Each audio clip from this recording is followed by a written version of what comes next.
amigos, eu sou o Márcio Giovanni, esse é o Vivendo de Música e mais uma vez recebendo um convidado muito especial. Nosso convidado é paulistano, nascido em outubro de 75. Ele é pianista, compositor, arranjador, pesquisador e cantor. É considerado um dos maiores músicos de blues contemporâneo do Brasil. Com mais de 25 anos de carreira, já tocou com ícones de diversas gerações, tais como, vamos lá, Eduardo Araújo, Rio, Elba Ramalho, Ana Canhas, Paralamas do Sucesso, Arnaldo Antunes, Gilberto Gil, Tony Carrido, Ira, Vanderleia, Felipe Cato, Arnaldo Antunes, Pete, Marina Lima, Lancaster, André Cristóvão, Blue Jeans, Irmandade do Blues, Marco Ribas, Igor Prado. Já gravou com grandes produtores, Liminha, Paul Ralphs, Rick Bonadil, entre outros. Também já tocou com uma extensa lista de artistas internacionais, sendo alguns dos principais: Rico Jones, John Pizzarelli, Corey Harris, Big Time Sarah, Data Fair, James Wheeler, Jimmy Burns, Mark Homan, Willie Welker, Magic Slim, Shirley King, Bonnie Fields, Mamur Ba, Gina Bulgar e Whitney Shea. Já conquistou a marca de mais de 150 aparições em fichas técnicas de discos. É com imensa alegria e prazer e que privilégio a gente está recebendo hoje aqui no Vivendo de Música, Adriano Grinenberg. Seja bem-vindo ao Vivendo de Música. Muito obrigado, Giovanni. Obrigado aí, pessoal que está assistindo. Pô, uma conversa que a gente tem há um tempo de fazer, esse programa, e hoje está se concretizando. É uma honra imensa estar aqui. É um privilégio nosso e uma alegria imensa a gente estar concretizando esse sonho nosso aqui de tê-lo no programa. Para começar a nossa conversa, eu queria que você me dissesse o que te vem à mente quando a gente fala na expressão vivendo de música. Você viver de música é um estilo de vida, é o que me vem, né? É uma coisa que me chama muito a atenção é o fato, muitas vezes, assim, existe uma diferença entre a pessoa ter talento de vocação. Então, muitas vezes, o músico, ele tem um talento, ele tem o estudo, ele tem o preparo, né, técnico para executar um instrumento, para ser cantor. Mas a vida na música, a vida da música, ela exige outras coisas, assim, tem uma série de fatores pessoais, profissionais, espirituais, né? Tem a ver também com uma escala de valores que a pessoa precisa ter, né? Porque você estar na música, você está vivendo, né? Você está vivendo de altos e baixos. Então, uma coisa que também que me chama muito a atenção, assim, eu acompanho isso na estrada. Então, uma hora você está num lugar onde você não tem hotel, você não tem lugar para ficar. Isso já aconteceu comigo, tocando com grandes artistas, de você estar num lugar que simplesmente não tem o hotel e você tem que se virar. E no outro dia, você está num hotel 5 estrelas, num quarto single, numa cidade linda. Então você lida muito com a dualidade. Tem muito a ver com essa questão assim, né? E você não pode se abalar com isso, né? Você não pode nem se exaltar muito, né, quando você está num hotel 5 estrelas ou quando você está num enorme palco de um dos maiores festivais, como você também não deve ficar muito triste quando a coisa não está muito legal também. Então isso eu acho que tem a ver com vocação para música. Bom, você praticamente já nasceu campeão. Você nasceu em 75. Sim. Em 77, você já viu o primeiro título do nosso Coringão. Ah, que beleza! Um pouquinho dessa história aí, porque você tem uma família que não torce só pro nosso time, não, né? Minha família é, né, toda da Moca, né? Moca, ABC, tenho parentes, então tinha um avô São Paulino, então o Corinthians ele me pegou, né? Nasci já campeão, como você falou, né? Aliás, o título de 77 foi 2 dias depois do meu aniversário, né? Que eu sou do dia 11 de outubro, né? E o jogo foi dia 13 de outubro, então eu tinha acabado de completar 2 anos. Mas eu me tornei corintiano na época da democracia corintiana. Nossa, só. Era muito mais do que um time, né? Eu fui assistir Corinthians e Palmeiras Eu tinha 5, 6 anos, comecei a gostar de futebol. Já comecei assim, perdendo a Copa de 82 com a seleção brasileira.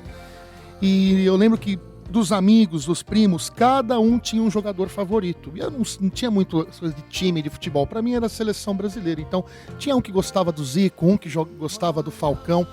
E o Sócrates era um magnetismo, assim. Eu vi o Sócrates, era muito legal ver o Sócrates jogar, né? Mesmo para uma criança.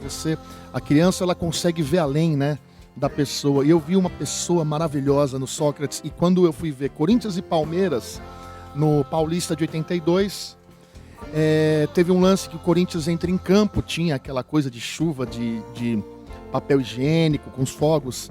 Eu vi o Sócrates, eu fiquei hipnotizado, acho que eu fiquei uns 5 minutos parado. Foi uma das maiores emoções que eu senti na minha vida. E antes de começar o jogo eu já era corintiano, por causa do doutor. E o jogo foi 5-1 pro Corinthians, Casão fez 3 gols. Fechou tudo. Bom, mas sabe, é muito gostoso falar do Corinthians. Se deixar, a gente faz um programa só sobre isso. É verdade. Que eu adoro. Muito bom, muito bom. Bom, sua mãe tocava piano, né? Sim, minha mãe E aos 5 anos você já iniciou seus estudos, Isso, né? Em piano clássico, né? Isso, Eu queria que você falasse um pouquinho dessa influência familiar, né? Sim, muito por parte da minha mãe, né? Do meu irmão mais velho também. Então a gente sempre gostou de música. Minha família sempre teve... Minha mãe tocava piano e cantava muito bem. Não sei como que ela não se aventurou mais nisso, né? Minha mãe ela é escultora e pintora. Legal. Ela tem mais de 100 peças, fez várias exposições. Eu tenho um acervo dela que eu vou relançar muito em breve, que escultura no Brasil é um caminho um pouco mais difícil, então você precisa amarrar muito bem isso. E nessa época, assim, o pessoal fazia futebol, natação, tal. Eu nunca me dei bem com jogar esportes assim, nunca fui. Aí minha mãe tinha o piano e eu fez a primeira aula, fez a segunda, não parei nunca mais. Aí já tinha isso, assim, foi bem natural e muito legal também. Além dessa influência familiar, óbvio que você teve outras influências. Você poderia citar algumas pra gente, alguma referência? Dessa época? Assim, eu tenho um irmão mais velho, que ele era roqueiro, por exemplo. A gente tem uns 5 anos de diferença. Então, por exemplo, eu já tocava piano. Meu irmão é batera, né? Ele participou muito tempo da minha banda. E nessa época, anos 80, a gente começa ouvindo rock, por exemplo, né? Então, seu irmão é o Sandro. É o Sandro, Então, por exemplo, o show do Kiss foi muito marcante pra molecada na época, né? O show do Kiss em 81, 82, 81, o show do Queen foi muito marcante. E eu lembro que aí a gente começou a correr atrás, lógico, muito mais ele. Ele começou a trazer AC/DC, Black Sabbath, Van Halen. Aí teve o Rock in Rio 1, que aí começou a se conhecer as outras bandas, né? Whitesnake começou assim, né? Uma série... Yes veio no Rock in Rio, Iron fez um show... Mais no rock mesmo, né? Mais no rock, né? Mais no rock. Aí, assim, os outros caras, tipo o George Benson, o James Taylor, assim, moleque, você não entende muito o som, né? Então a coisa mais próxima do blues, Whitesnake, que fez um show antológico, né? E é muito normal, né? Por mais que hoje eu tenha, assim, uma referência muito forte de blues, você... Sendo, né, aqui no Cone Sul, você conhece o blues através do rock, né? É muito comum. E uma figuraça, né? O Ozzy Osbourne foi assim, o grande nome daquele Rock in Rio. Quando eu vi o Ozzy cantando, eu falei, não acredito que esse cara, um cara tão bom e tão maluco assim. Eu fiquei cativou o Ozzy, assim, foi muito legal. Que legal. Queria falar um pouquinho da sua formação musical. Tá? Você se formou na Escola de Música de São Paulo, né? Isso, E onde você também desenvolveu o contrabaixo acústico. Contrabaixo, né? Você inclusive participou de orquestras, festivais. Sim, como contrabaixista. Me fala um pouquinho da sua formação, dessa experiência com baixo também. Eu tenho uma predileção por música erudita, assim, sempre ouvi. Você sabe que a maior parte dos CDs que eu tenho são de música clássica, quase 60%, 70%. Então, eu vou a fundo nisso, estudo os períodos, né? Hoje não toco mais música clássica, porque é uma coisa que você tem que ter à mão, você tem que estar desenvolvendo, né? Piano clássico, desde cedo, com Bach, Mozart, Beethoven, sempre foi muito forte. Mas, assim, eu sempre tive uma paixão muito grande por orquestra. E o piano não é um instrumento de orquestra, você só toca se você for um solista, né? Aí eu tive um professor, fui fazer aula de baixo elétrico, que tinha uma banda já no colégio, isso já tinha aí uns 14 anos. Só que ele era espala da banda sinfônica do estado de São Paulo. E ele já sabia que eu gostava de música clássica, eu fui para aprender rock, assim, para ter a minha banda. Em 3 meses eu já estava tocando com arco, estudando 8 horas por dia, me preparando para entrar em orquestra já.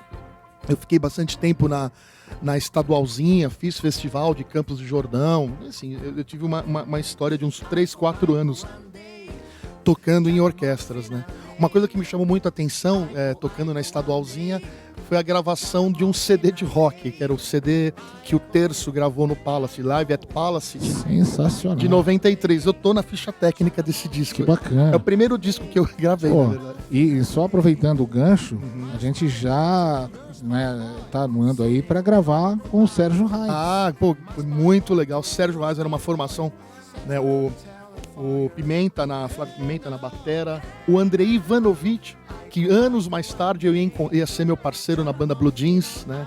E o falecido e grande Luiz Deboni, tecladista numa onda Rick Wakeman, assim. Pô, era muito legal, e com orquestra, pra mim, nossa, eu tinha 17, 18 anos, foi uma viagem, assim, participar, foi Que muito bacana, legal, né? Que bacana. Muito gratificante. E pouca gente, né, sabe desse seu lado, né, que você já vem na estrada, né, tocando piano há tantos anos, né? Sim. Muito E eu bacana. toco contrabaixo, assim, sempre, né, nunca deixei o contrabaixo, assim, contrabaixo elétrico, faço às vezes, assim, vou cobrir alguém, eu tô sempre com o baixo pronto, assim, né, gravo às vezes baixo, assim, em algumas faixas desses discos eu acabo pegando baixo e faço também. Legal. Eu queria falar um pouquinho de um outro lado seu também, que eu acho muito importante. Você passou uma temporada na Índia, né? Sim, fui. E com esse banho de culturas, vamos dizer assim, Sim. né? E com essa influência, você desenvolveu um projeto junto com o Edu Gomes. Com o Edu, né? Gomes, isso. E também teve a participação do Edson aqui também, isso, né? Perfeito. Vocês gravaram 10 CDs. São 10 CDs, Fala um O pouquinho último- desse projeto. A música New Age, ela surge assim, fala-se New Age, mas é um nome assim que não tem, né? É uma música, né? Ela tem uma conotação que assim mais espiritualista, também não é isso, mas vai mais ou menos por aí, né?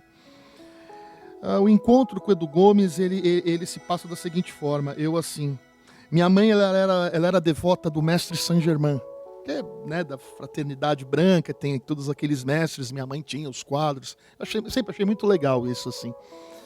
E tinha umas fitas cassete de um compositor chamado Aiola, que era um som que eu colocava, nossa, você apagava ouvindo o som, assim, era aquela música bem relaxante e tal. Falei, poxa, sempre quando eu ouvi, um dia eu vou fazer um CD desse estilo, assim, porque tem muito a ver, tem uma coisa muito legal de teclados, assim, colocações muito sutis de teclados, né? Quer dizer, é uma outra, eu sinto com esse tipo de música que você está pintando uns quadros, assim, né, você começa a sentir cores, imagens de uma forma mais direta do que a música que nós tocamos de uma forma mais convencional. Eu encontro o Edu Gomes, eu tocava na banda do Lancaster, né, gravei os 2 primeiros discos dele, e o Edu, ele era da Irmandade do Blues. Até então eu achava que o Edu era um guitarrista de rock, blues, e ele também. E eu fui fazendo amizade com o Edu, aí eu fui conhecendo, embora assim eu tenha conhecido, vivido muita coisa com o Edu Gomes no blues, a nossa principal expressão é o outro tipo de música, né? Essa música mais world music, new age. E o Edu Gomes, ele tinha umas composições do Paulo Webb, que era um parceiro de composição, ele ia gravar um trabalho solo. Eu falei, pô, Adriano, vem fazer os pianos desse trabalho, teclados, me convidou, eu fui. Aí quando eu vi, era um som, uma onda meio Pink Floyd, uma coisa meio progressiva, que eu adoro rock progressivo, lógico, né, que a gente está falando aqui de música clássica, de rock, pô, também E assim, em comum nós temos também o fato, o Emerson Lake and Palmer, que é a nossa banda favorita, minha e dele. Então é difícil você encontrar um cara que, né, seja a banda favorita dele, seja o Emerson Lake and Palmer. Então, aí foi um casamento musical. Aí comecei a mostrar as composições de música New Age e a gente começou essa parceria, que foi resultando em todos esses CDs. E tem digamos assim, alguns acontecimentos assim que eu acho Sim. que foram importantes, né, Sim. nesse caminho, né? Um deles eu acho que foi a viagem para a Índia que você realizou em em 2004, né? Foi. Inclusive foi o lançamento do Vera Mantra, né? Isso, que é do um Vera dos Mantra. CDs, né? É. E eu queria que você falasse no aniversário do seu guru. Do meu mestre querido, Satya Sai Baba. Isso. Fala Foi- um pouquinho desse episódio. Sim. Eu fui para a Índia pela primeira vez em 95, aí retornei para tocar em 2002, onde nasce o embrião desse CD, onde, né, eu conheço o Edson Aquino, que é um grande compositor mineiro, com uma linguagem mais Clube da Esquina, Milton Nascimento, Toninho Horta, ele vem muito com essa influência. E aí eu junto ele e o Edu, nós fazemos um trio com a presença do Renato Martins, que é um grande percussionista que a gente conheceu através do trabalho do Banzo, que é o CD do André Cristóvão. Aí juntamos ali. Hoje o Renato está na Bélgica, né? É um dos maiores percussionistas do mundo, assim. É uma honra muito grande ter ele com a gente. E surge o convite através do Sai Baba para tocar no aniversário. Vera Mantra, ele traz assim, uma coisa que eu sempre quis realizar e não tinha, às vezes, os parceiros certos, e aconteceu nessa ocasião, que é você, né? A Índia, ela não é muito diferente do Brasil em algumas coisas, a gente falando de ritmo, né? Aí é onde eu começo a aproximar as linguagens, né? Índia tem uma coisa da cítara que tem a ver com o slide da guitarra, os ritmos têm a ver, então nesse CD nós usamos assim, desde o boi do Maranhão ao coco, misturado com os ritmos da Índia também, e ele vai brotando um tipo de sonoridade, né, desse CD. Legal. E também em 2007, né? Os CDs, né? Música para Florais Sim. de Bach, né? Eles foram reconhecidos com selo de autenticidade do Edward Bach Institute na Inglaterra. Na Inglaterra, né? Aí na sequência eu conheci a Maria Aparecida das Neves. Ela é uma terapeuta, instrutora de florais de Bach. Ela tinha usado uns dos CDs anteriores desses de meditação, era um CD chamado Akash. E ela me procurou, falou, nossa, essa música me fez muito bem, eu estava saindo de uma cirurgia, porque esse é um trabalho, né, ligado com a musicoterapia, ele é muito indicado para insônia, ansiedade, então, né, é uma música assim que ela atua num outro tipo de faixa de vibração do cérebro. Quando você está quase dormindo, seu cérebro emite um outro tipo de onda. E essa música, ela tem uma capacidade maior de interação, né? Por isso que é uma música assim, você não vai ouvir numa festa, né? Então ela tem um momento especial, né? Aí ela deu a ideia, olha, vamos fazer um CD. Ela falou se a gente topava o desafio, eu e o Edu, que era fazer uma música para cada floral desenvolvido pelo Bach. Então o Bach, através da observação dele na natureza, ele acaba ele acaba comparando o comportamento das flores com as emoções e o comportamento humano. Então foi um trabalho de composição muito rico e de autoconhecimento muito rico, né? Que demora 2 anos para fazer esses 38 temas, né? Então cada emoção ela tem um tema. E foi muito legal fazer isso com um parceiro, porque aí você também não consegue ser parcial, né, com as emoções. Então, eu acho que é um trabalho acho que é o trabalho mais legal que a gente tem. Muito rico. Muito rico, é. Muito bacana. São 2 volumes de CDs.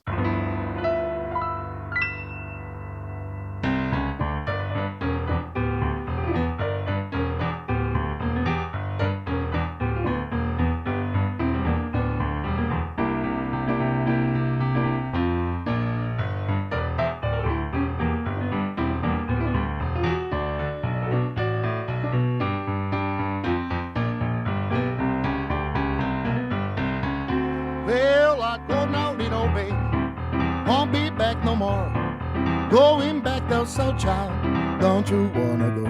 I've been in trouble, I'll be on my way. You know I just can't be satisfied, and I just can't keep from crying. Well, I feel like snapping, beats her in the face. I got a lesson graveyard, be your resting place. Woman, I'm trouble, I'll be on my way. You know I'm just can't be satisfied, and I just can't keep from crying.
Well, I'm old, my little baby, shaking and jumping child. That old tray be late, man. I can walk it out. Woman in trouble, I be all about. You know I'm just can't be satisfied, and I just can't keep from crying.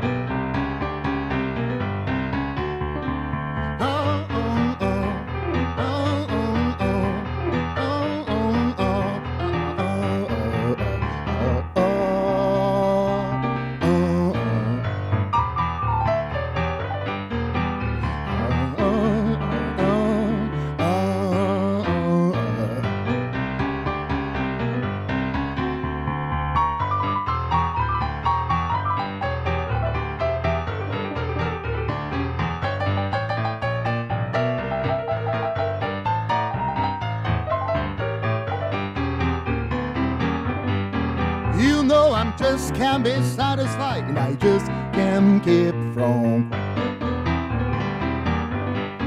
You know I'm just can't be satisfied, and I just can't keep from crying.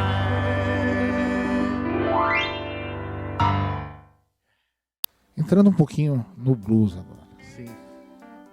A melancolia, ela é muitas vezes atribuída ao blues. Ah, é verdade. E o seu trabalho, ele desmistifica essa analogia, né? O que é o blues para você? O blues ele está associado a uma linguagem, né? A uma memória ancestral, né? E nem sempre, quando você está cantando uma memória ancestral, você fala de tristeza, né? Então a tristeza do blues, ela ficou muito associada, é uma coisa que eu nunca senti isso.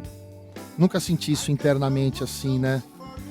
Lógico, o blues ele pode ser introspectivo, que é diferente de ele ser triste, né? Muito diferente. É muito diferente, né? Então, né, eu lembro que na época do Key Blues eu falava isso em entrevistas, porque o pessoal associa o blues ao cara estar tomando um copo de uísque. O cara tá se sentindo bem, na verdade. Ele tá curtindo uma música, né? Tomando o uísque dele ou a cerveja dele. Pô, ele tá totalmente à vontade, né? Não vejo. Mas é uma música que ela carrega um pouco desse estigma, porque ela tem, lógico, ela tem uma relação com os escravos, né? Ela é uma música feita, né? Foi desenvolvida por escravos, mas aqui também tem a música brasileira, que ela é feita por escravos e não é uma música necessariamente triste. Sim. Né? Então, o blues ela é uma linguagem, né? Eu sempre procuro associar o blues a outras formas de linguagem, porque é uma coisa que, assim, na minha experiência de vida, eu não tenho blues, né? Eu tenho ele como linguagem musical, né? Como uma forma de expandir essa possibilidade, né? Tecnicamente falando, o blues é o principal gênero que eu não considero gênero no século passado. Então, do blues, tudo sai do blues, né? Então, eu acho que é muito importante para um músico de música popular ter essa linguagem na mão. E teve um momento, né, vamos dizer assim, que foi significativo para você ingressar, digamos assim, com mais profundidade no blues, né? Uhum. Conta pra gente, que momento foi esse? Olha, assim, na época tinha um programa chamado Som Pop, e tinha o Realce Baby, que era na Gazeta, o Som Pop era na TV Cultura. E tinham lá, a gente ficava com o videocassete esperando para gravar os vídeos, né, das bandas que a gente curtia. Aí aparecia um B.B. King lá. Falei, pô, mas quem é essa figura, né? B.B. King fazendo. E tinha também nos especiais do Som Pop muita coisa do B.B. King. Você vê uma coisa que já não passa mais na TV aberta, né? Então, Verdade. nós tínhamos essa sorte de uma certa forma. B.B. King começo a conhecer, aí começo também a ouvir um programa do Jô Soares, que era um programa Eldorado de blues, lembro o nome, Blues Sessions, eu não lembro o nome desse, era de sexta-feira. Aí teve um festival de blues em 89, que foi no Blues Festival de 89, ou 90, 89. Aí nós fomos no ginásio do Ibirapuera assistir. Então era uma noite que tinha Coco Taylor e Magic Slim. Aí eu vi o Magic Slim entrando, né? Era o John Primer na guitarra. Eu achava que o Magic Slim era o John Primer, porque você não sabia, né? Aí passa 4, 5 músicas, adorando o show. Falei, poxa, como é bom esse Magic Slim. Tocando, tinha 13 anos, de repente apresenta o Magic Slim, entra uma entidade no palco de 2 metros, aí acabou a noite. Aí quando eu vi ele fazendo um solo de uma nota só, por 2 coros de blues, e aí quando termina o solo, vai a luz na plateia, parecia que o cara tinha feito um gol. Falei, eu vou querer tocar essa música. Aí o blues, eu fui pego pelo blues. Né? Que bacana.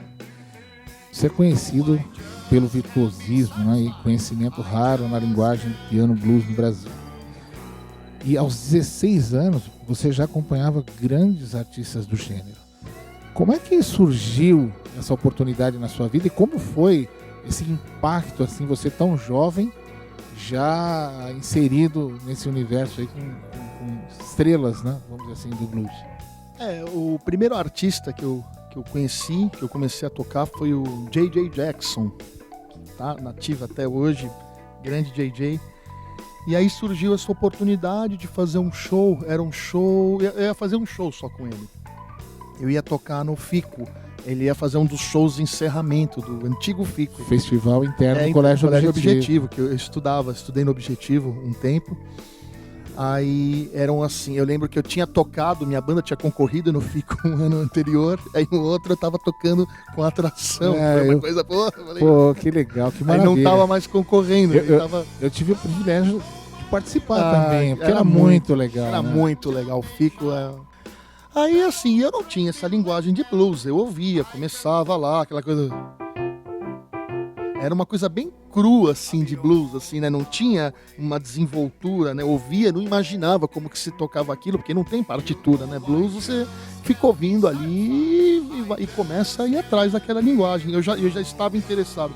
Só que acho que foi um show que aconteceu, assim, muito mais pela atitude, pelo prazer de estar no palco. Acho que através daquilo, o JJ, vamos continuar, seguir tocando com ele. Aí tive que pegar firme no blues, né? E foi minha primeira turnê, assim, que como pianista, e fiz viagens pro Nordeste, com 16, 17 anos, nossa, é tudo que você, né? E ainda estudava, tava no colégio, eu falei, mas me põe num colégio mais fraco, aí saí do Objetivo, tinha um colégio que chamava Avanço, na Vila Olímpia, muita gente deve conhecer. E assim, era um colégio, não sei como é que era o esquema, você ia de terça e quinta no colégio, aí eu ensaiava segunda, quarta e sexta, aí comecei a pegar, assim, né, os pianistas de blues, passei a ouvir um pouco mais, Johnny Johnson, Pinetop Perkins, né, Otis Spann, e assim, eu lembro que eu ficava assim, o dia inteiro ouvindo um CD, então às vezes assim, um CD... Mais que isso, eu ficava meses ouvindo aquelas 8 faixas de um CD, ouvindo as frases até você... Que é uma coisa que eu percebo que assim, o jovem de hoje ele não faz mais. Ele tem acesso a todo tipo de informação, mas ele não sabe escolher muito. Né? Então você fala de uma discografia de uma banda, você fala de uma banda, Led Zeppelin. O cara tem isso com um botão. Na nossa época você tinha que ir atrás do vinil, gravar na fita cassete, né? Isso também de uma certa forma é ruim, mas era bom, porque você também você assimilava de uma outra forma, você ficava o dia inteiro ouvindo aquela música, aquele CD, quando você comprava um CD, ficava ali namorando com a capa do disco, aquilo era, né, quem ama a música... Quase um ritual. É um ritual que você passava, você prestava atenção em cada detalhe daquela capa, né? O LP é maior, então as capas eram mais legais, mais elaboradas, que é uma coisa que se perdeu. Aí eu ingressei no blues, né? No meio do blues, né? Já naquela banda tocava também o Márcio Maresia, que é um grande gaitista de blues, um amigo meu de Jundiaí, que tem vários CDs gravados, tem uma carreira. Aí foi ali que eu ingressei no meio do blues, né? E fui conhecendo Lancaster, Clara Gimmel, né? O pessoal da Irmandade do Blues. Aí era, né, os outros pianistas que tocavam também. Conheci, na época tinha o Ari Borger, que já tocava muito, sempre tocou, então, que é um cara que, opa, olha esse cara, como é que aquele cara fez? Aí você ia ver o cara tocar, né, aí começa a ter esse tipo de interação dentro da música. Bacana. Você participa de muitos festivais de blues e de jazz, né? Sim. Me fala da importância desses festivais. A gente acabou de falar de um outro tipo de festival que não existe mais, né? Sim. E esses festivais de blues e jazz eu vejo de uma extrema importância. Ah, extrema importância, e é uma coisa que tem crescido no Brasil, né? Então, eles acontecem assim em todos os lugares do Brasil, né? E hoje tem uma característica que assim, tem lugares turísticos que contam com esse tipo de festival. Então, de norte a sul tem festivais que são incríveis, assim, que cada festival tem uma característica, né? Então você pode tanto fazer um festival só de blues e jazz, e o formato que eu prefiro, que é você agregar jazz, blues, música instrumental, choro, tudo na mesma história, porque aí você tem uma noite do blues, uma noite mais de jazz, né? Você às vezes participa, se você está num festival que está participando o Hermeto Pascoal, você pode encontrar o Yamandu Costa, como já aconteceu, o Naná Vasconcelos, que eu já encontrei. Então, é de uma importância imensa, né? Tem sido assim. Bacana. Você abriu um show para além da B.B. King. Ah, sim, em 2004. Né? 2004 três vezes, né? 3 vezes, Foi uma emoção muito grande, né? Foi ali no antigo e falecido Via Funchal, que era uma outra casa de show muito legal. Na época eu fui como pianista da banda Blue Jeans, foi um convite da banda Blue Jeans, né? O Blue Jeans sempre foi um trio, mas eu fiquei uns 2, 3 anos fazendo coisas muito legais com eles. Então o teclado ele apareceu na banda, eu pilotava as teclas. Aí surgiram esses 3 shows para fazer abertura. Até aí tudo bem, você faz uma abertura de show, vou assistir os shows do B.B. King. Mas aí não contava com tamanha grandeza, generosidade e as emoções que estavam reservadas para aquele tipo de encontro. O B.B. King foi até nós, conversou, se fosse a pessoa mais simples do mundo, né? E o B.B. King assim, é como se estivesse com o Papa, né? Dalai Lama, ele tem esse tipo de magnetismo, né? É um ser que tem esse tipo de magnetismo, uma humildade muito grande, e ele chamava a gente no palco, ele apresentava a banda e falava, bom, agora dos Co-Stars, o Blue Jeans, subia nós 4 no palco, dava a mão, rolando o show, e aquilo tem um valor, um significado muito forte, né? Então foi uma emoção assim, o coração vem parar na boca, né? Só de ver o show já vê, aí você de repente vai lá, entra no palco, foi muito especial. E falando em emoção, né? Você acabou de relatar pra gente, vamos dizer assim, a importância, né, do Magic Slim, né, quando você entrou. Sim. E depois de 20 anos praticamente. 20 anos, né, você teve o privilégio de participar de um DVD também com o Blue Jeans, né? Com o Blue Jeans, e o Magic Slim. E Magic Slim, Contei pra ele a história que eu te contei agora. Né? Não está mais entre nós o Magic Slim, e foi uma experiência de uma meia dúzia de shows e uma gravação de programas, então eu fiquei praticamente 15 dias vivendo, né? E o Magic Slim também, o cara quando ele tem uma grandeza, ele é humilde, né? É uma coisa que assim, isso não só no blues, mas também na música brasileira, você vê que os grandes eles são. Então o Magic Slim, ele era um cara assim, uma coisa que me chamou muito a atenção, a pontualidade dele. Então você falava assim, nós vamos sair 10h30 do hotel. 10h15 ele já estava sentado na recepção, banho tomado, pronto, já estava lá esperando, tranquilo. Então ele passava assim, é uma coisa que é muito difícil você ver, né? Uma coisa assim, né? Blues é uma coisa assim que eu considero, o cara não pode ter marra para ser bluseiro de verdade. Quem não é blues? Blues é uma música que ela é, né? Prosseguindo o que você me perguntou, né? O que é o blues? Blues é uma simplicidade também, né? Então, você pode fazer o blues no estádio do Morumbi, como você pode ir num bar para 3 mesas e vai fazer a mesma música e vai irradiar o mesmo tipo de sentimento. Isso é blues para mim.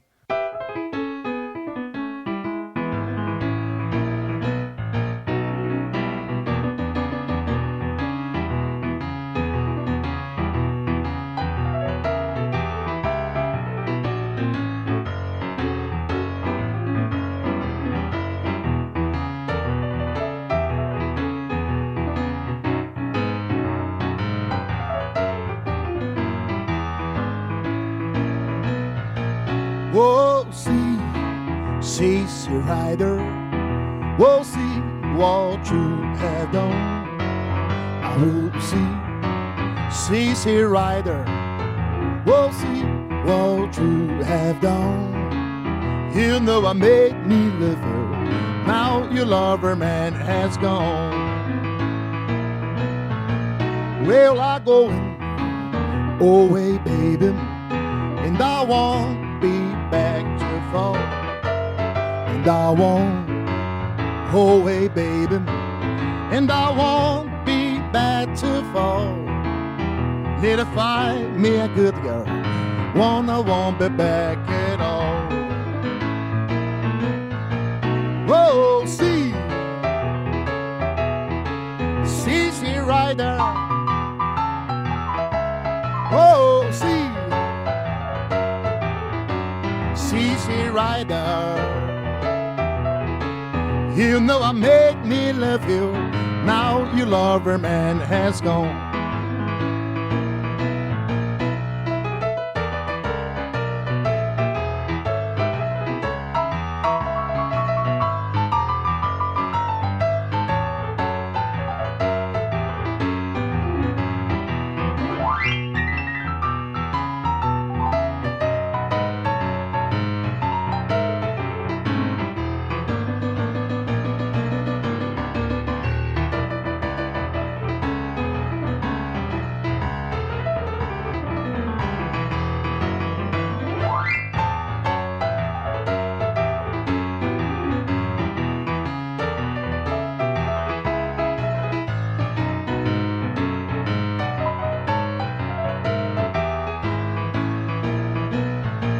Well, I going away, baby, and I won't be back to fall. And I won't go away, baby, and I won't be back to fall. Need to find me a good girl, one I won't be back at all. Whoa, see, CC Rider. Whoa, see, CC Rider. You know I made me love you. Now your lover man has gone. You know I made me love you. Now your lover man has gone. You know I made me love you. Now your lover man has gone. CC Rider.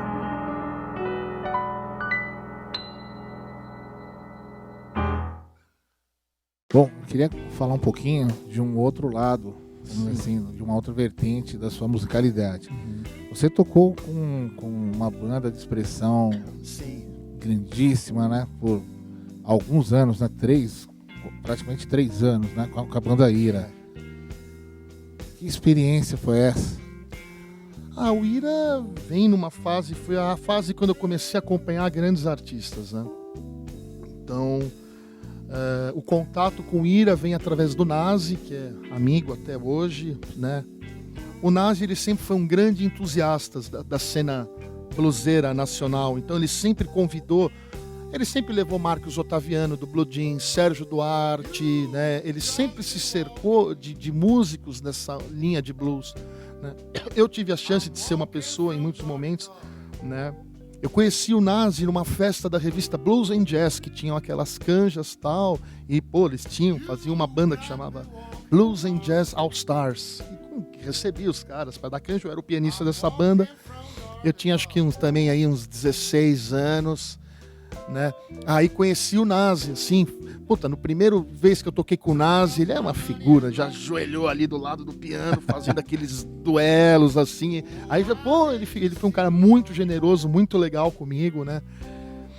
Aí, com a relação, fiz alguns shows de blues com ele, com a banda dele, outros projetos. Tinha um projeto chamado Os Bluesmen, que tinha Flávio Guimarães, Boccato, e eu era o pianista desse trabalho, né? Fazia direção, inclusive. Foi um dos primeiros trabalhos, e você fazer direção para um time de cobras foi uma experiência também de aprendizado. E lógico, todo mundo era uma família, uma grande família, a gente se divertia muito. Aí o convite para o Ira, ele vem anos depois, vem em 2004. Eu tocava numa banda que era acompanhante de uma dessas bandas assim, né, de televisão, fazia shows pelo Brasil, não fui nem cogitado para fazer. Quando acaba esse contrato que eu tinha, segunda-feira, eu fiz o meu último trabalho, domingo, segunda-feira ligo o Nazi: Adriano, tô sabendo que você tá fora da parada lá, vamos fazer Ira acústico, já tá gravado, né? Era o Beto Pacello que tinha gravado os teclados do DVD. Aí ele me convida para falar: você vai pra estrada com a gente, né? Mas eu falei: tá, mas você tá me chamando, mas não é um teste? Não, comigo não tem teste, você já é tecladista do Ira, né? Mas viu o Edgar e os caras, não conhecia o Edgar Escandurra, tinha uma coisa assim, né? É um cara que tem uma fama de ser o maior guitarrista do Brasil, tudo. Então você fica assim, caramba, como é que é esse cara, né? Como é que funciona? Não, tranquilo, o Ira, você é o pianista do Ira e tal. E foi muito legal, cheguei já fazendo shows, tirei, né? Não era fã do Ira, né? Não vou fazer esse tipo de hipocrisia. Nunca fui fã do Ira antes de tocar no Ira. Mas é engraçado, você tocando na banda, eu passei a entender melhor o som do Ira, entender as composições do Edgar, né? E uma coisa é a banda estúdio. Ao vivo, a história ela muda muito. Então, foi uma experiência muito legal de aprendizado, de os caras chegarem. E foi uma fase muito boa pro rock nacional, né? O Ira vindo do acústico. Então, foi um momento mágico ali. Talvez um dos melhores momentos da carreira do Ira, né? Então, a gente foi no Faustão 2 vezes, né? O Ira nunca tinha, acho que, ido, né? Não tinha essa exposição, embora seja uma banda muito respeitada. Então eu tenho uma gratidão imensa. Gravei o CD Invisível DJ também, então foi uma história muito legal. Bacana. Continuando essa trajetória maravilhosa, em 2007 você gravou com o Vasco Faé, né? O Vasco, isso. CD ao vivo no Fotosofia. Isso. Né? E tem uma característica, que um tributo ao blues dos anos 20 e 30 do Mississippi. Isso, é. E é engraçado porque é uma época onde não existia o piano no blues, então a gente tem que reinventar, né? Fazer, que é uma coisa que eu faço já em trabalhos posteriores, né? De trazer o piano, às vezes, no universo onde tem a guitarra, né? E eu procuro fazer isso muito quando eu estou tocando sozinho também, né? Eu ouço, por exemplo, eu não ouço muitos pianistas de blues. Eu gosto de ouvir a música como um todo, assim. Linguagem, tudo bem, é uma coisa legal. Mas, por exemplo, quando eu vou tocar sozinho, eu penso no Robert Johnson.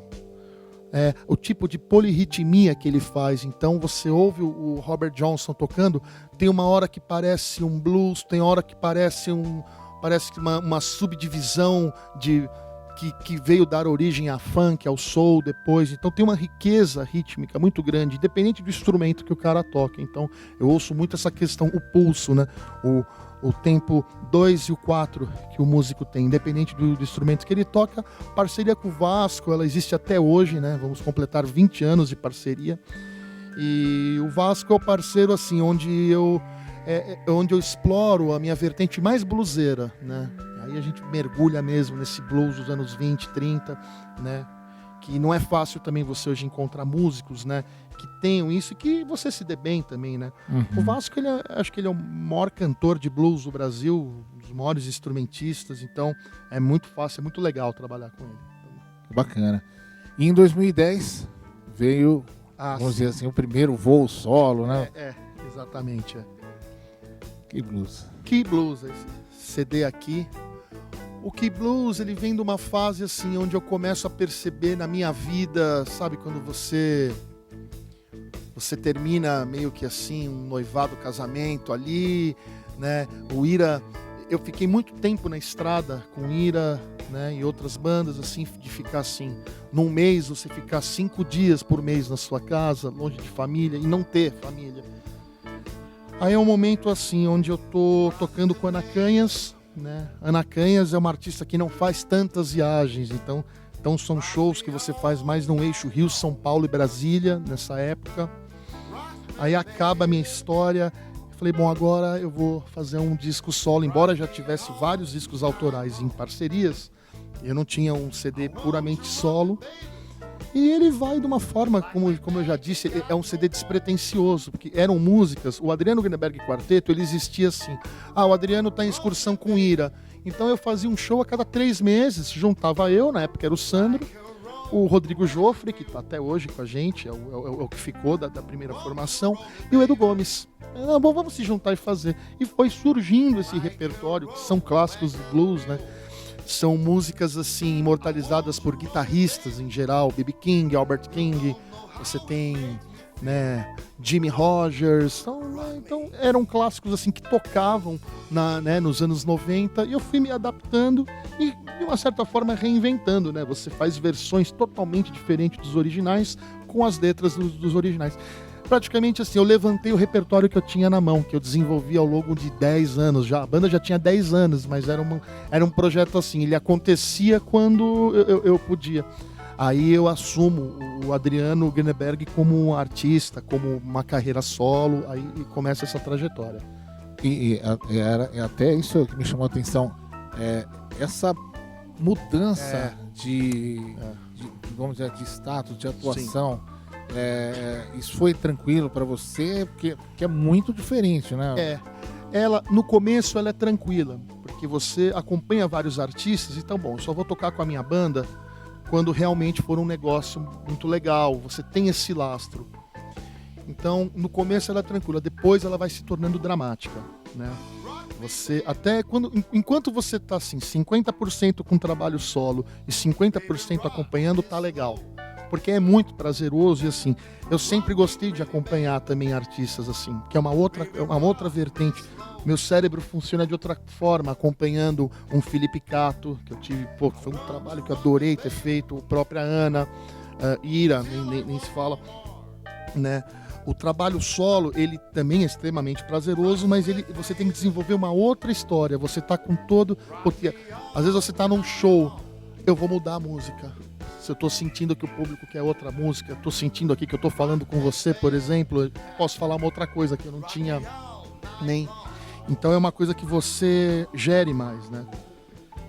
Aí agora, sim, dos últimos 2, 3 anos foi quando realmente hoje, assim, não sou mais chamado pelos artistas, porque, por um lado, que eu acho excelente, que é você, assim, eu tenho 100% de dedicação para o Adriano Greenberg, para o trabalho do quarteto, para o meu trabalho de voz e piano. Então, um aprendizado que vem muito legal de você acompanhar e depois ser um artista solo é a maneira assim, é você estar dos dois lados, né? Então, por exemplo, eu uso muito como referência tudo que eu idealizo como o que um artista deve fazer para fazer uma equipe e uma banda se sentir bem. E eu procuro aplicar isso. Então, normalmente os músicos que trabalham comigo são músicos que ficam muitos anos trabalhando na minha banda sem o menor tipo de pressão, sabe?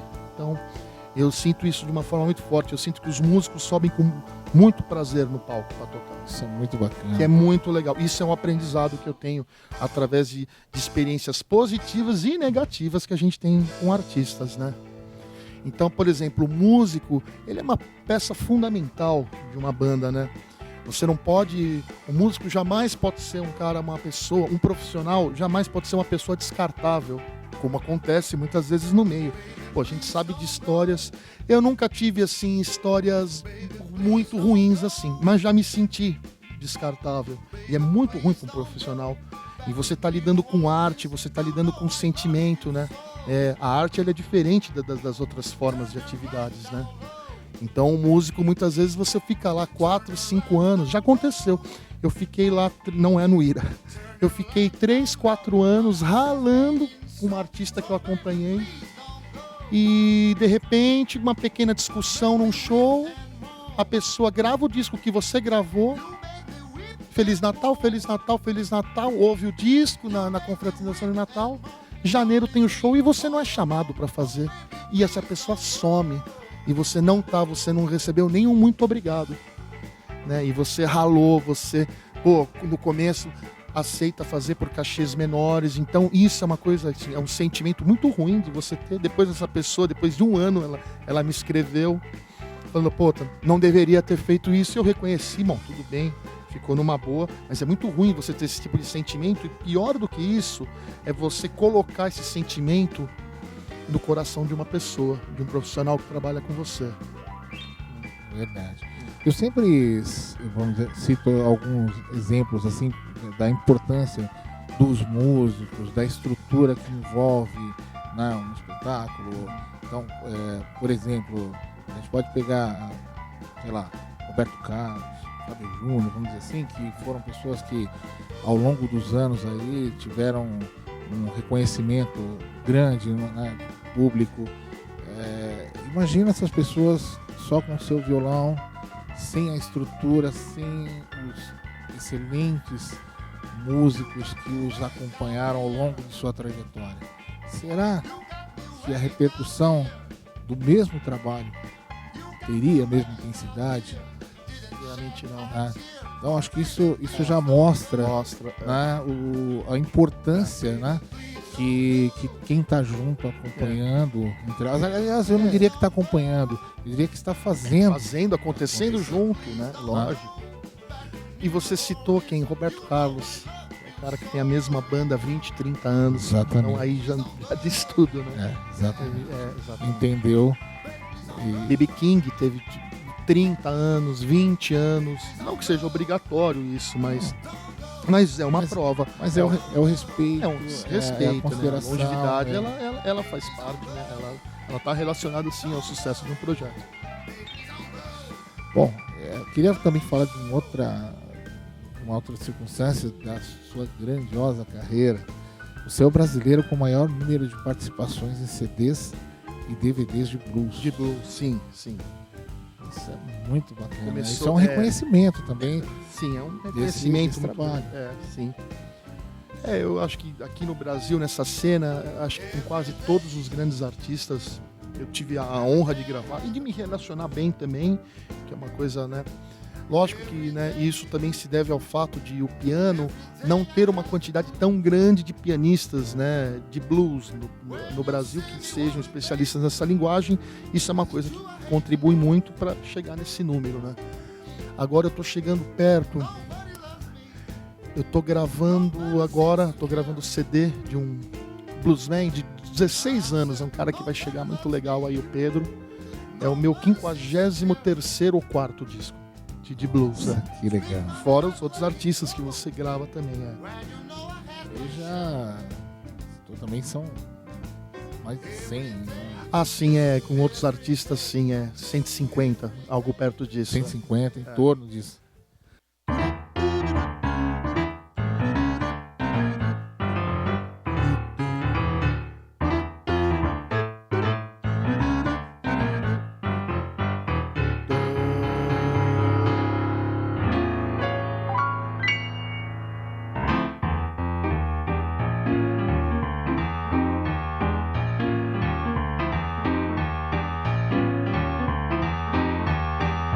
Hit the road, Jack. Don't come back no more, no more. Hit the road, Jack. Don't come back no more.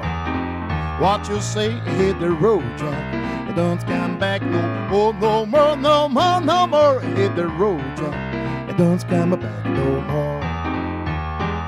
Now, baby, listen, baby, don't treat me so mean.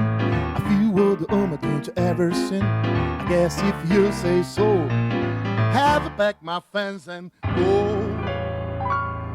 Hit road, Jack, don't come back no more, no more, no more, no more. Hit the road, Jack, don't come back no more. What you say, hit the road, Jack, don't come back no more, no more, no more, no more. Hit the road, Jack, don't come back no more. Now, baby, listen, baby, don't dream it this away. When I'll be back in my feet someday, don't care if you cause understood. I ain't got no money, just ain't no good. I guess if you say so, have a pack my friends and go. Hit the road, John, don't come back no more, no more, no more, no more. Hit the road, John, don't come back no more. What you say, hit the road, John, don't come back no more, no more, no more, no more. Hit the road, John, don't come back no more.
Hit road, Jack, don't come back. Oh, no more, no more, no more. Hit the road, Jack, don't come back no more. What you say, hit the road, Jack, don't come back no more, no more, no more, no more. Hit the road, Jack, don't come back no more. Don't come back no more. Don't come back no more. No more. No more, no more. It don't scam me back no more. It don't scam me back no more. It don't scam me back no more.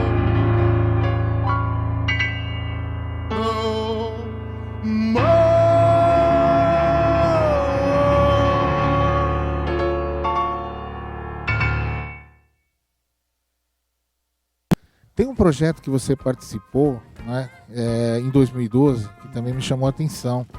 Belchior Blues. Belchior em Blues, eu adoro esse projeto.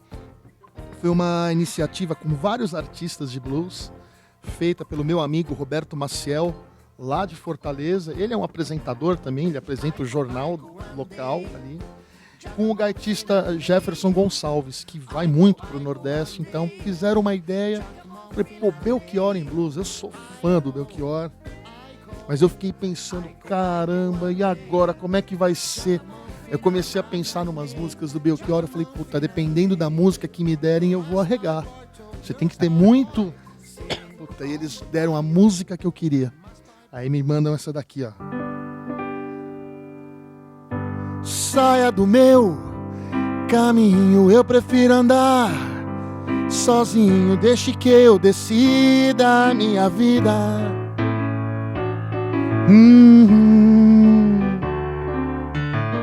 Não preciso que me digam de que lado nasce o sol, porque bate lá o meu coração. Quer dizer, comentário a respeito de John, que era a minha música favorita do Belchior. Eu falei, nossa, quando me deram essa música, eu falei, já tá pronto o arranjo. Aí a gente fez uma onda meio Tim Maia, anos 70, assim, dobrei as vozes, né, gravamos. E aí eu tenho colocado no show. Pô, eu fiz uma homenagem agora, fiz shows no estado do Ceará, fiz o Festival de Canoa Quebrada, organizado pelo Roberto Maciel. E na sequência fiz Guaramiranga, o Festival de Jazz e Blues do estado do Ceará, que é um dos maiores festivais do mundo, né? De blues, jazz e... Aí eu fiz essa música de surpresa pro público e foi uma emoção, assim, você via pessoas chorarem assim no teatro. O cearense, ele tem uma relação de amor com a música do Belchior. Aí posteriormente ele viria nos deixar aí, né? Então fiz essa homenagem em vida. Ele não estava por aí, mas eu fiz em vida. Que bacana. Em 2013, Adriano, você lançou o que você chama de maior desafio da sua carreira. Um CD dedicado a Nelson Mandela, né? Sim. Em vida. Em vida ainda. Né? Blues for Africa. Blues for Africa. Conta desse projeto, dessas pesquisas. Ela vem, a história com a África, ela vem de 20 anos antes desse CD. Eu conheci a África viajando para a Índia. Então eu voava de South Africa Airlines e parava em Johannesburgo para ficar 5, 6 dias.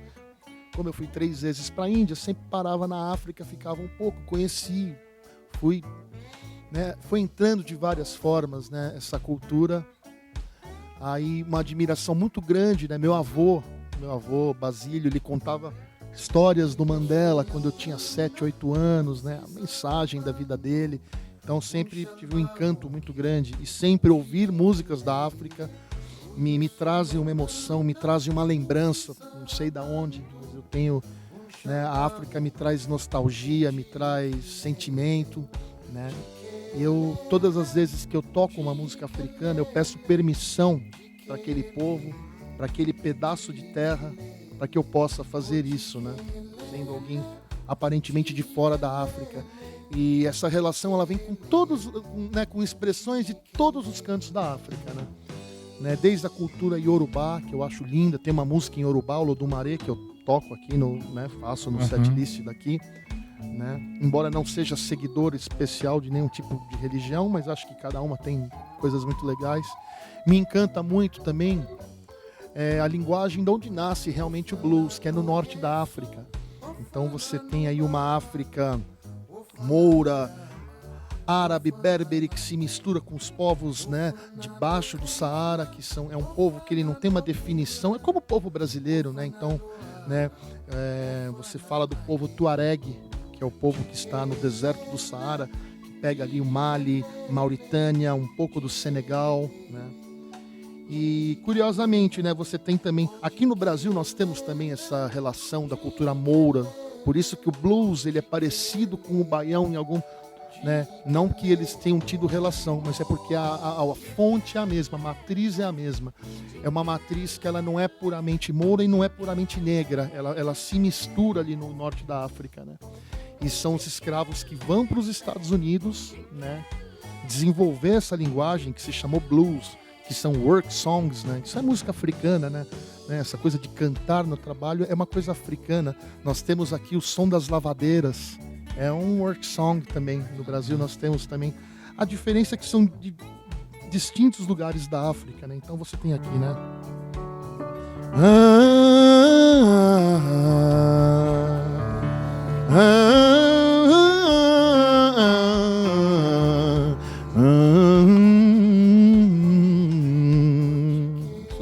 É uma melodia, um spiritual blues. Então não é tão diferente disso.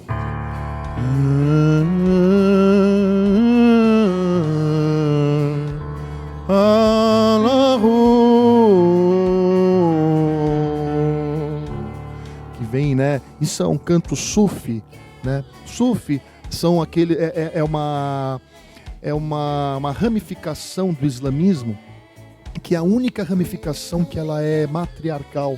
Então, né, você vê aquelas danças, a música é muito forte do sufismo, você tem a poesia, né, e as mulheres fazem aquela dança que elas ficam girando sem ficar, elas não caem, né. Então é esse tipo de expressão que está ligado, que é muito presente dos povos, do povo Tuareg, né, em vários lugares assim do mundo. Que bacana. Você gravou em 6 línguas, né? 6 trabalho. línguas, São 6 línguas. Né? Não falo nas 6 línguas, lógico, mas assim, eu considero assim, mesmo quando você canta nas línguas africanas ou qualquer língua ancestral, pode ser o sânscrito, né? O próximo CD tem uma música em língua kahuna do Havaí, não importa, né? Se você tá... Eu gosto de cantar nessas línguas que elas são ancestrais, porque é uma forma de você entrar em contato direto com aquilo que ela representa, né? E cada língua tem uma musicalidade, né? Eu me ouço cantando em português, em inglês, você transmite uma mensagem, mas internamente eu não sinto que eu esteja traduzindo puramente o que eu estou sentindo. Mesmo blues, porque você pega, você não sendo nativo americano, você vai cantar o blues em inglês de uma forma muito diferente, né? E há uma perda de ritmo, né? Claro que nós temos as referências dos caras que a gente gosta, mas assim, você está sempre buscando fora a referência, né? Quando você vai fazer um Elvis, C.C. Rider, eu toquei, ou Ray Charles, eu tô com aquela referência, né? E o que eu percebo muito numa língua, seja, né, no Bembe, que é uma língua lá do Zâmbia, Swahili do Quênia, então não é qualquer língua que você canta, porque cada língua tem uma musicalidade, um swing. Você tem aqui, ó, Bonseaba pokelela balipele maka akubabana kubabana. Quer dizer, ela tem um swing, né? Ela tem uma forma de articulação que não é toda língua que tem. Eu não sinto isso quando eu canto em inglês. Aí eu tenho que dar o ritmo com o piano e a língua que você canta, ela é um pouco mais estática. Então, o que eu sinto nas línguas, e foi o aprendizado que o Blues for Africa traz. Blues for Africa, sim, foi uma coisa que eu falei, puta, é um CD assim, eu vou ficar 6 meses com esse CD, que é um CD, como tudo que a gente procura fazer, gravei de coração, não importa. Sempre achei, os caras assim, a gente não pode dar muita bola, porque o pessoal vai achar, mas assim, não sei o que vai acontecer com esse CD. Sinceramente, pode ser assim. Não fiquei esperando nenhum tipo de resultado e já estava com o CD pronto de blues, na onda do Key Blues, para gravar depois de 6 meses. Já está pronto o repertório, mas vou fazer o Blues for Africa. Aí, né, as coisas, o inesperado surpreende. Eu tô já entrando no 4º ano de divulgação desse CD. E não consigo parar de fazer esse CD, porque sempre tem demanda. É um CD maravilhoso, né? Agora não importa, acabou, eu tô já produzindo o meu próximo CD.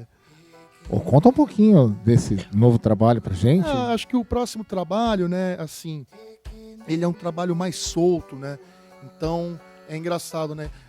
Nós estamos falando aqui de várias vertentes, de várias faces de uma carreira, né? Eu acho que o Blues for Africa já sugere isso, mas é um CD temático. Eu acho que o próximo trabalho, ele mostra um trabalho uniforme, que tem blues, tem música africana, tem referências na Índia, no Nordeste do Brasil. Tem umas faixas que vão ser gravadas vão ter alguns convidados do Brasil, de fora. Então é um CD world music, né? Eu acho que está muito mais para isso hoje. Eu não consigo, assim, claro, né? Por mais que assim as pessoas sempre vão relacionar o meu trabalho com o blues, que é uma forma muito forte de muitos anos, mas eu não me considero um artista puramente de blues, né? Vejo o blues como uma música que vai descobrir possibilidades, né? Mas assim, tem pessoas que tocam o blues americano e com uma excelência enorme, mas não é uma coisa assim, não é o meu foco de fazer, né? E sim de expandir, levar para outras possibilidades, né? Bacana, muito bom. Só voltando um pouquinho no Blues for Africa, o Mandela, ele tem uma música preferida. É uma das músicas que ele gosta. Você pode dar uma palhinha dela pra gente? Posso sim, é uma música cantada em Zulu, né? Mandela era da etnia Xhosa da África, mas ele praticamente uniu todas as etnias da África do Sul para poder construir uma nação. Essa aqui é Siahamba. Siahambe kukanyeni kwenkos, Siahambe kukanyeni kwenkos, Siahambe kukanyeni kwenkos, Siahambe kukanyeni kwenkos, Siahamba, Siahamba, Siahambe kukanyeni kwenkos, Siahamba, Siahambe kukanyeni kwenkos. A gente faz num ritmo meio de New Orleans, assim, né? Tem a ver. Aí vai misturando tudo. Vem tudo de uma coisa só, né? Na verdade. E nesse trabalho também tem 2 músicas que você compôs, né? E que me chamou a atenção, né? Eu queria que você falasse dessa parceria, né? Que você compôs em outros idiomas. Sim, é. Agora isso tá mais frequente. O próximo disco ele vem mais... Eu compus tem uma parceria com Rex Thomas, tem 2 parcerias, né? Ekenemua, que é uma língua, na língua Ibó. O Rex Thomas é um grande amigo meu que até participa, ele faz coisas aqui no CD. Tem uma música que a gente fez uma versão meio reggae, né? Reggae blues, que é no idioma Ibó, que é um povo muito forte na Nigéria. E eu compus Olodum Maré, que é a música que eu toquei, né, no bloco, né, que conta a história, fala o nome dos orixás, e eu sonhei com essa música, aquela história de acordar, escrever no meio da noite, eu sempre conto essa história. Legal. Eu ouvia Olodum Maré, Orumilá, eu já ouvia. E Tuareg Blues, né? Traz um pouco daquele exemplo que eu contei das escalas, né, do norte da África com o blues. E ela fala, é uma poesia que fala do povo Tuareg, em inglês.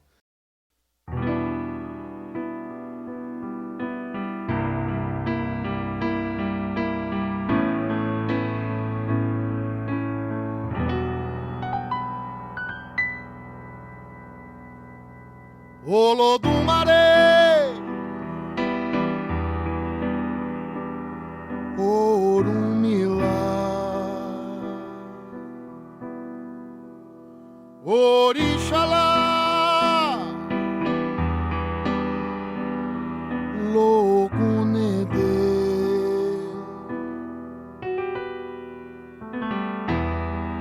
Ossain Xangô, Oxum, Iemanjá, Irocoiá, Oxalá, Ibeji, Olodum Maré, Exu Ifá, Obaluaê, Oxumaré,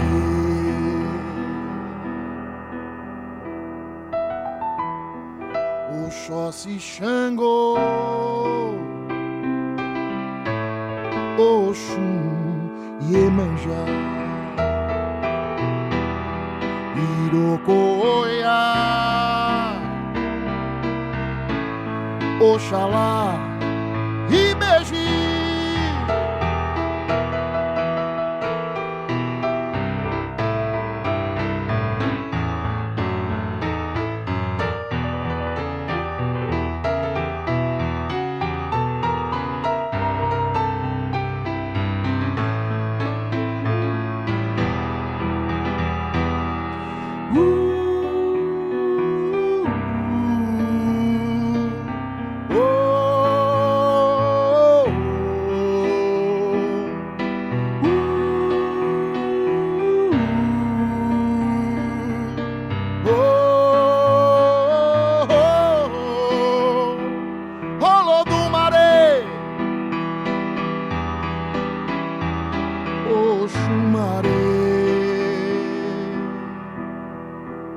Buruqueoba,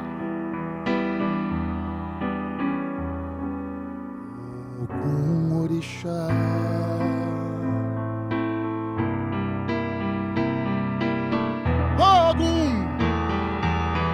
Ogum Orixá,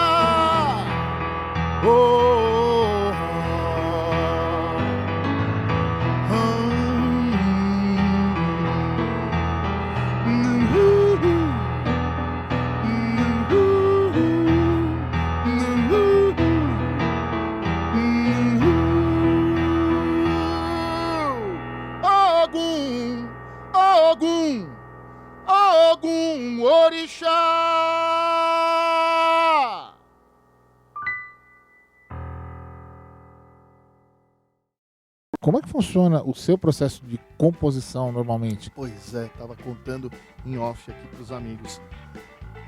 É uma coisa meio incontida, né? Então às vezes acontece, Giovanni, de eu ficar 3 anos sem compor. Eu fiquei 3 anos sem compor uma música, desde o Blues for Africa.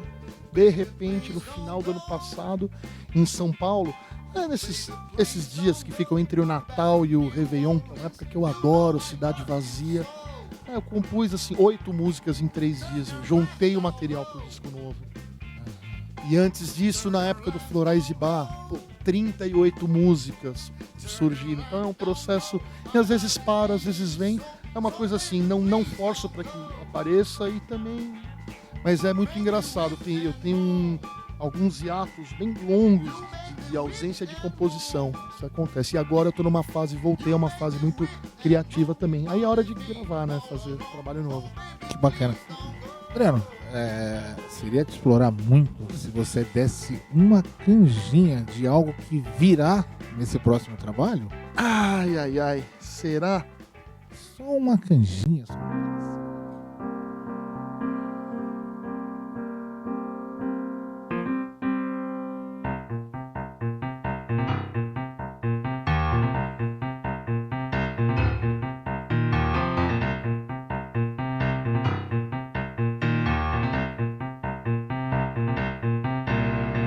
Durga Jai Sarasvati Jai Sai Durga Jai Sarasvati Jai Durga Jai Sarasvati Jai Sai Durga Jai Sarasvati Jai Durga Ye Durga Ye Durga Jai Sarasvati Jai Sai Durga Jai Sarasvati Jai Pavartiye Pavartiye Mandya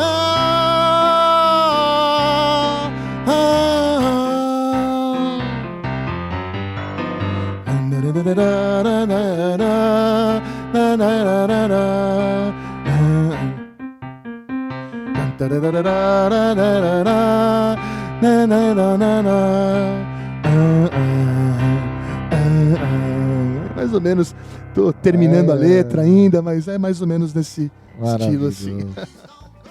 Tem muita coisa bacana por aí.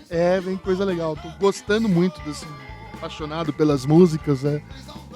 Nunca toquei isso, nem pronto, mas é meio nessa onda. Assim. Que legal. Eu queria que a gente falou bastante aqui sobre estrada, sobre a banda. Você tocou muito tempo com a mesma formação também, te acompanhando. Sim. Eu queria que você falasse sobre o quarteto que te Sim, da banda. Bom, o quarteto ele começa com o Jofre no baixo, Edu Gomes ficou um tempão na guitarra, e o Sandro na bateria, meu irmão, né? Aí é natural também que haja mudanças, né? Você também, as pessoas elas começam a ter outros planos, mas essa formação, nós fizemos coisas muito legais, a que permaneceu por mais tempo, né? Aí sai o Edu Gomes. O Edu ele tem um projeto solo dele, o qual tem uma demanda de dedicação muito grande. O Edu Gomes ele tem mais de 100 músicas para serem gravadas, o Edu já é um cara que ele compõe, é uma usina de composição, ele está sempre compondo coisas novas, músicas instrumentais, músicas cantadas. Então ficou entendido assim, 10 discos gravados, 15 anos com a banda na estrada. Foi entendido que assim, vamos fechar esse ciclo para ele abrir um outro também. E eu também abri um outro ciclo de possibilidades, né? Com a saída do Gomes, chega o Fabá Jimenez, que é um cara, ele foi diretor musical da Nacanhas, toca na banda do Felipe Cato.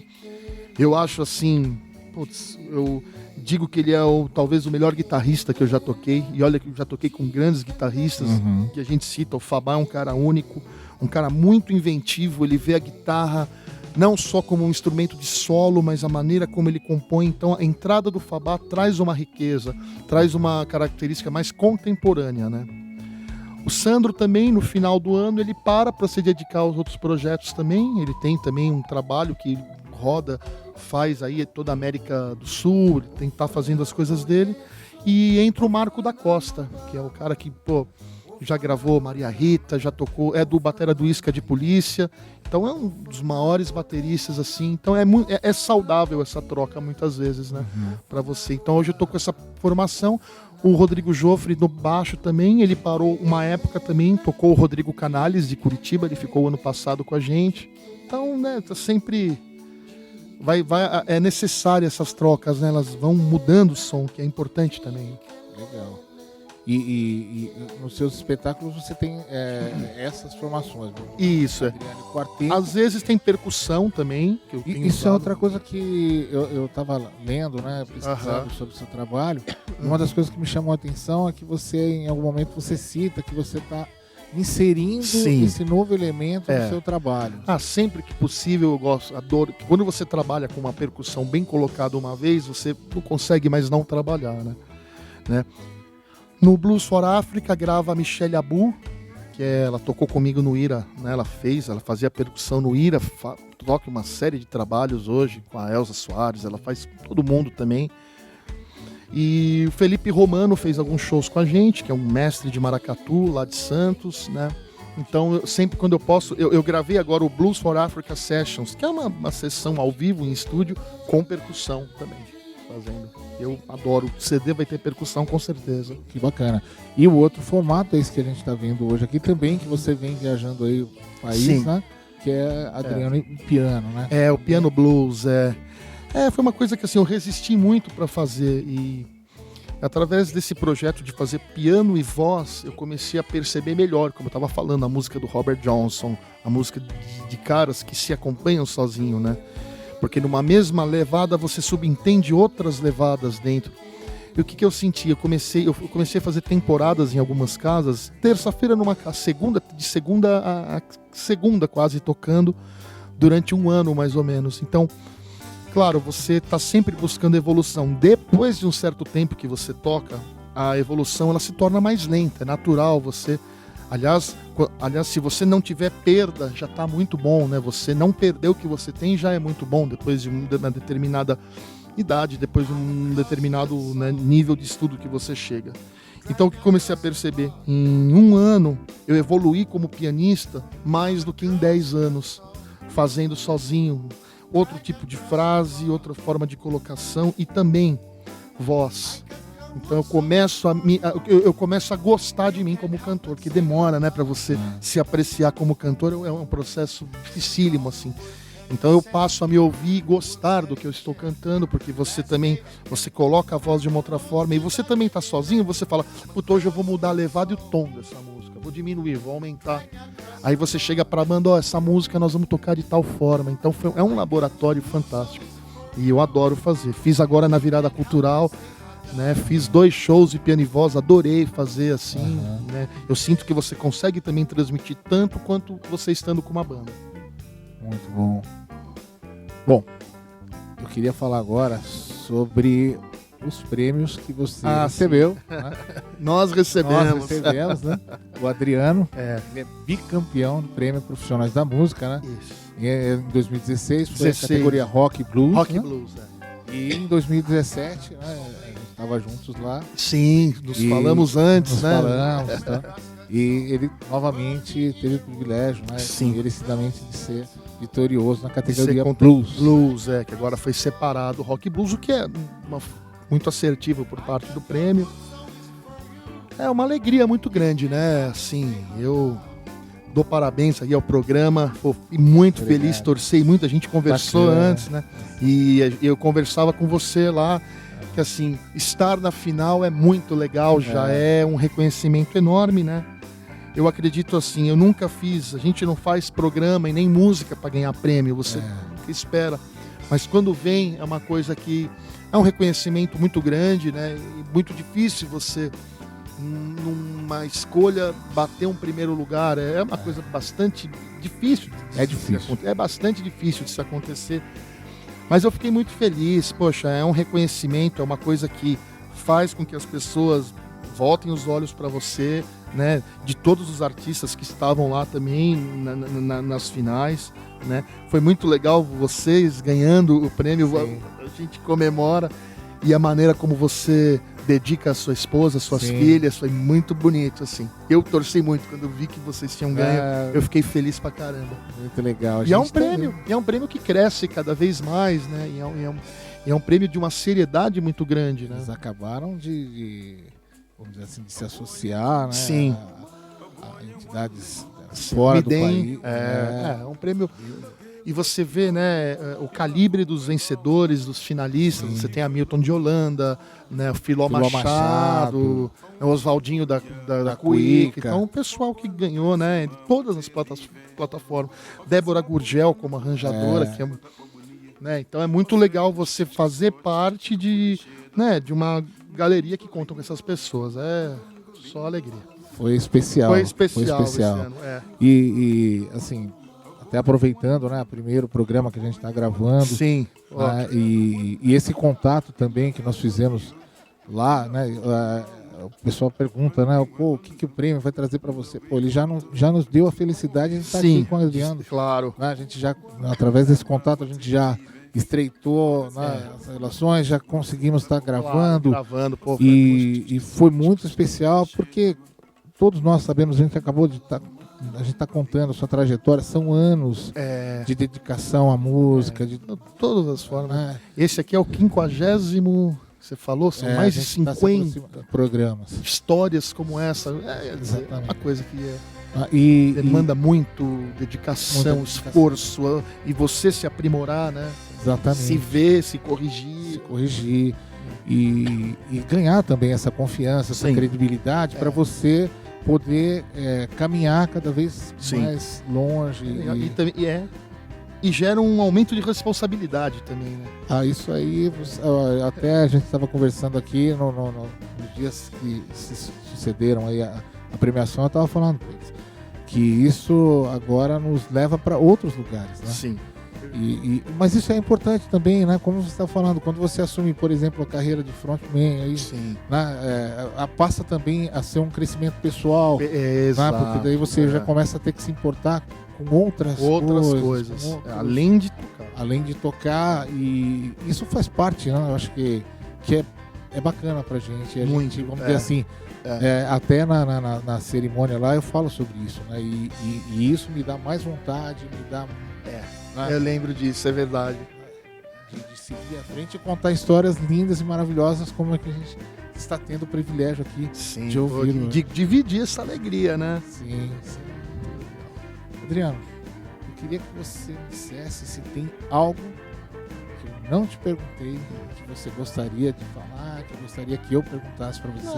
Olha, uma das melhores entrevistas assim, quando, vi o briefing, não é à toa que o programa está onde está. É uma honra para mim participar, muito legal, né, de compartilhar aí tantas histórias. Quem quiser pode saber de qualquer coisa a mais, pode entrar em contato com vocês ou comigo. Sou eu mesmo que respondo ali nas plataformas todas. O que eu gosto de dizer é assim, que a vida tem sido uma celebração, né? Você, né, muitas vezes eu vejo assim, né, as pessoas no mundo da música, mas eu não fui reconhecido por aquilo ou por aquilo. Claro, sempre vão ter coisas, né, que você... Mas assim, você trabalhar com uma coisa que você gosta e viver de música, né, é essa a proposta. Quer dizer, nós somos 0,00001% das pessoas do mundo vendo a situação como o mundo está em todos os lugares do mundo, e você ter isso é uma coisa única, né? Então, eu nunca quero deixar de valorizar isso.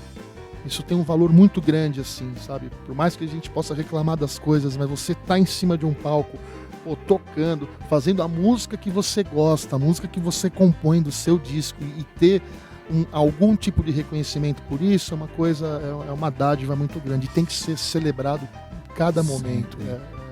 Eu acho que isso é uma das coisas que eu tenho a cada momento da minha vida aprendido. Sim. Né?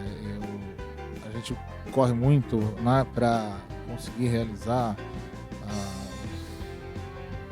aquilo que a gente deseja e idealiza para a vida da gente em todos os aspectos, né? Não só os da música, como os pessoais, familiares, né? Então, muitas vezes a gente esquece de comemorar mesmo, por exemplo, o que nós estamos vivendo agora, né?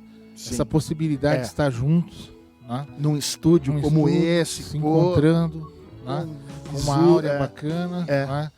com uma sintonia, né, Sim, fina, né, é verdade. e a gente tem, como você disse, o privilégio de ter a música nos unindo nessa sintonia, né, literalmente falando. Não tem preço, Isso é fantástico. Fantástico, E a gente tem que comemorar, a gente tem que celebrar mesmo, tem que ser porque a vida ela é feita desses momentos, né? É o que a gente leva. E é o que a gente leva da vida. Bom, eu queria, né, deixar uma lembrança para você Opa! pela entrega, pela paixão, pelo amor que você dedica à música, pela história maravilhosa que nós acabamos de ouvir aqui. Eu queria deixar para você uma lembrança para, de alguma maneira, eternizar esse momento e deixar marcado a importância e a relevância que a gente enxerga e vê e tem no seu trabalho. Eu queria deixar contigo uma plaquinha. Opa! Oh, rapaz. Muito legal. A música exprime a mais alta filosofia numa linguagem que a razão não compreende. Muito obrigado.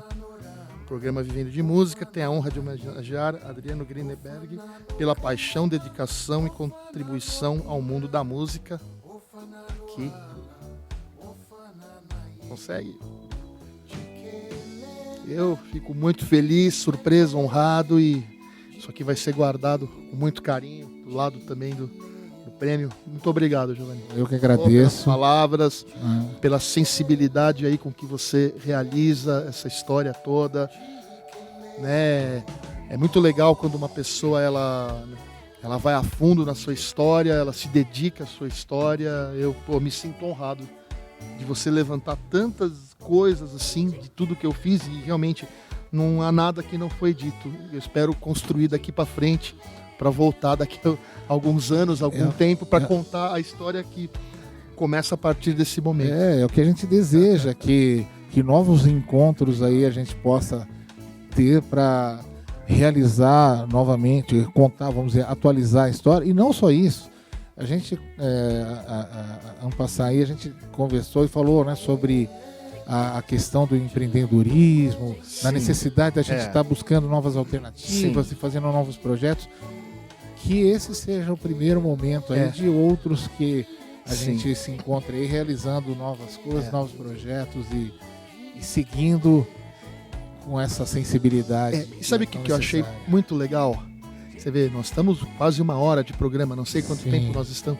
Em nenhum momento a gente reclamou da cena da música, do cenário, que a coisa tá difícil, que o Brasil tá em crise, e político A, político B, sabe? É engraçado até, talvez uma coisa que eu não tenha falado, eu percebo assim que hoje em dia a classe artística, muitas vezes eu sofro uma cobrança e uma pressão por ter um posicionamento político, mas eu não tenho posicionamento político porque eu não acredito em nenhuma forma dessas que estão sendo apresentadas pelos homens que estão nesse Brasil, em nenhuma forma. Então eu não preciso apoiar A, B ou C. Então nós estamos falando aqui de música africana, da experiência que eu tenho com o Sai Baba da Índia, da música para os florais de Bach. Quer dizer, essa é a minha política, essa é a linguagem que eu acredito, né? Então eu não preciso apoiar a partido A, B ou C para estar inserido numa panela ou num contexto, que é o que acontece na música hoje. E a gente não reclamou de nada aqui. E a gente não fez aqui, porque é muito comum você ver nas entrevistas, nas conversas sobre arte, sobre música, um painel, um palanque de reclamações, né? Em nenhum momento essa energia se fez presente aqui, não era necessário. E até você falou na questão, né, do que acreditar, não acreditar. O que a gente acredita é no nosso trabalho, sim, é na nossa sensibilidade, claro, nos nossos valores. com certeza. E com eles a gente constrói o nosso universo, Exato. que é o que a gente acredita que tem que rolar por aí, né? E Eu o acho cara que pode usar a linguagem que for, o cara pode fazer sertanejo, funk, cada um escolhe a sua. Tá, Sua verdade. tá tudo certo. Adriano, muito obrigado. Valeu, cara. Pô, obrigado de coração. Ficamos Tô muito felizes aí. Também aqui. estou muito feliz. Muito obrigado aí. Obrigado, equipe aqui, galera. Um abração aí pra vocês aí. Dedicação 100%. Obrigado. Gente, Esse é o Vivendo de Música, a gente vai ficando por aqui. Espero que vocês tenham gostado tanto quanto a gente tem de realizar esse projeto, de estar contando histórias maravilhosas, como novamente a gente teve essa oportunidade aqui. Fiquem com Deus, um grande abraço no coração de vocês e até a próxima. Valeu! Valeu!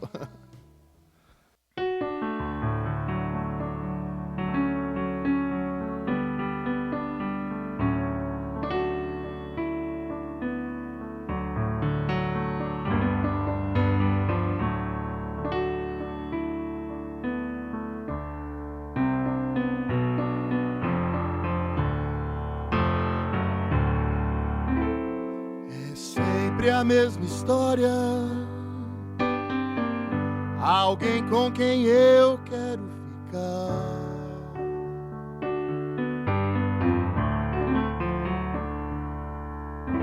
Pensei em virar padre,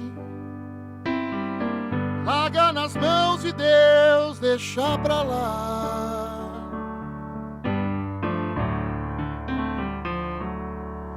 Isso é autoviolência, tenha santa paciência do azar.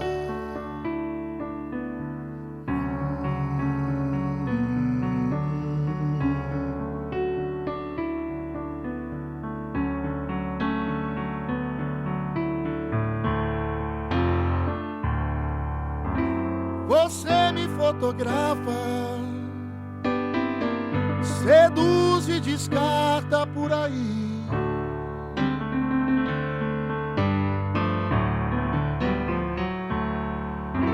Um homem objeto também tem seus sentimentos, e daí?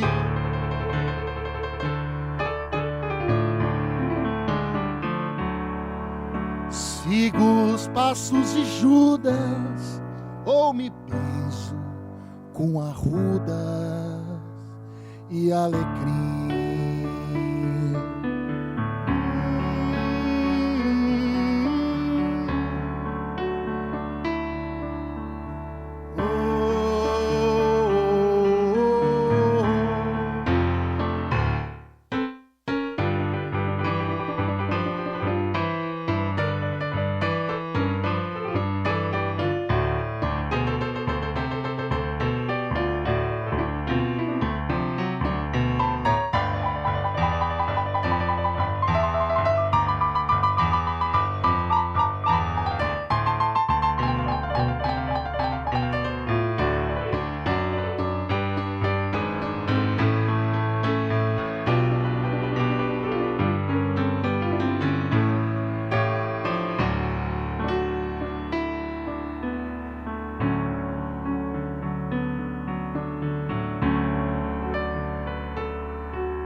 Te deixar de lado, só se for amordaçado e amarrado até o fim.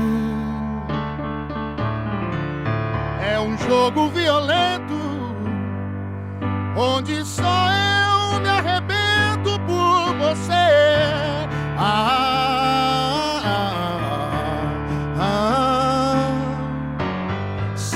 Dados chumbados, totalmente viciados, que me afastam de você.